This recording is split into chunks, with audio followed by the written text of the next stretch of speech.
মাত্র 4 বছর বয়সেই ছেড়ে চলে যান তার মা। যখন তার 12 বছর বয়স তখন বিয়ে দিয়ে দেন বাবা এবং সৎমা। স্বামীর অত্যাচারে ছেলে মেয়েদেরকে নিয়ে দিল্লিতে গিয়ে পরিচারিকার কাজ করেন, আর বর্তমানে তিনি বিশ্ববিখ্যাত লেখক। আসুন আজ আমরা কথা বলবো এমন একজনকে নিয়ে যার জীবনের সংগ্রামের কথা শুনলে খারাপ লাগার সাথে সাথে অনুপ্রাণিত হবেন আপনিও। বেবি হালদার, বয়স 50 বছর। বিশ্বের মানুষ তাকে চেনেন তার সৃষ্টি আলো আঁধারির জন্য। পড়াশোনার প্রবল আগ্রহ থাকলেও বাবা আর সৎমা তার বিয়ে দিয়ে দিয়েছিলেন দ্বিগুণের বেশি বয়সের বরের সঙ্গে, যখন তার বয়স মাত্র 12 কিংবা 13 বছর হবে। শুরু হয় এক দুঃস্বপ্ন, স্বামীর অত্যাচারে দুর্বিষহ এক জীবন। তার বই 26টি ভাষায় অনুদিত হয়েছে। তার বইতে বর্ণিত হয়েছে তার জীবন কাহিনী। সেই কাহিনীতে বেবি হালদারের পরিবর্তে অন্য কেউ থাকলে হয়তো আত্মহত্যার পথ বেছে নিতেন, কিন্তু না, বেবি আত্মহত্যা করেননি, হাল ছাড়েননি। তিনি পরিচারিকার কাজ করে তিনি আলো জ্বালিয়েছেন নিজের জীবনে। একইভাবে তার লড়াই অনুপ্রেরণা যোগাচ্ছে পরবর্তী প্রজন্মকেও। তিনি এখনও লড়াই চালিয়ে যাচ্ছেন। 1973 সালে কাশ্মীরে জন্ম হয় বেবির। বাবা ছিলেন সেনাকর্মী। বেবির বয়স যখন মাত্র 4 বছর তখন তাদের মা তাকে ও তার মদ্যপ বাবাকে ছেড়ে চলে যান। তারপর তারা চলে আসেন মুর্শিদাবাদের বাড়িতে। পরবর্তীতে দুর্গাপুরে বসবাস শুরু করেন তারা। বেবির বাবা পুনরায় বিয়ে করেন। এরপরই সৎমায়ের অত্যাচার শুরু হয় বেবি ও ভাই বোনের ওপর। বেবি পড়াশোনা করতে চাইছিলেন, কিন্তু 6ষ্ঠ শ্রেণীর পর তার পড়াশোনা বন্ধ করে দেওয়া হয়। বেবির বয়স যখন 12 কি 13 তখন তার দ্বিগুণ বয়সের এক ব্যক্তির সঙ্গে বিয়ে দেওয়া হয়েছিল। কিন্তু বেবি আন্দাজ করতে পারেনি যে তার জীবন চালিত হতে চলেছে আরও এক অন্ধকারের পথে।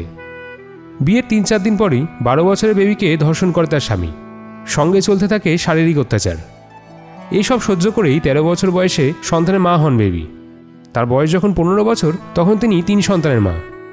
প্রায় প্রতিদিনই স্বামীর লাঞ্ছনা ও মারধরের শিকার হতে হয়েছে তাকে। একদিন বেবিকে গ্রামের অন্য একজনের সঙ্গে কথা বলতে দেখেন তার স্বামী। রাগের চোটে বেবির মাথায় পাথর দিয়ে রক্তাক্ত করেন তার স্বামী। যত সময় গড়াতে থাকে ততই অত্যাচার বাড়তে থাকে। অবশেষে 1999 সালে বেবি তার 3টি সন্তানকে নিয়ে বাড়ি ছেড়ে চলে যান। যদিও তিনি জানতেন না যে তিনি কোথায় যাবেন, কিন্তু নরক যন্ত্রণা থেকে মুক্তি পেতে চেয়েছিলেন তিনি। নাম গন্তব্য না জানা ট্রেনে উঠে পড়েন তিনি।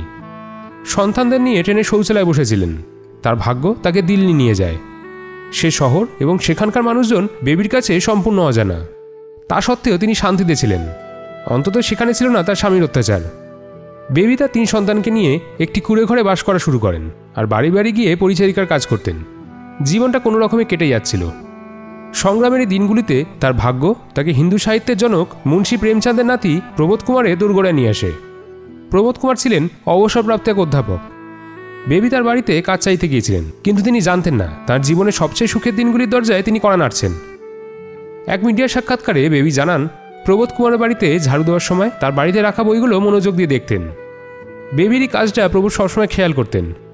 একদিন তিনি বেবির জন্য একটা খাতা কলম নিয়ে এসে তাকে বলেছিলেন, নিজের সম্পর্কে লিখুন, ভুল হলে কিছু আসে যায় না, শুধু লিখতে থাকুন।